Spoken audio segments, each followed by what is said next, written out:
guys, my name is Vanessa, and today I'm going to make a slime video. First, you need a bowl. Second, you need some flour. You need you need soap, but I'm using Dawn soap. And you need water and some food coloring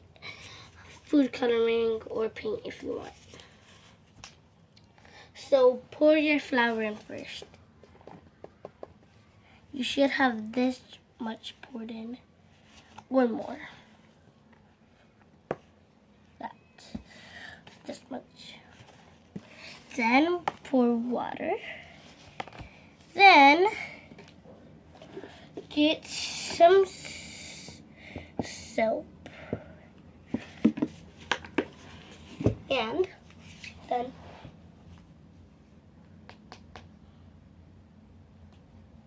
then stir it up. I'll be right back. Hold on.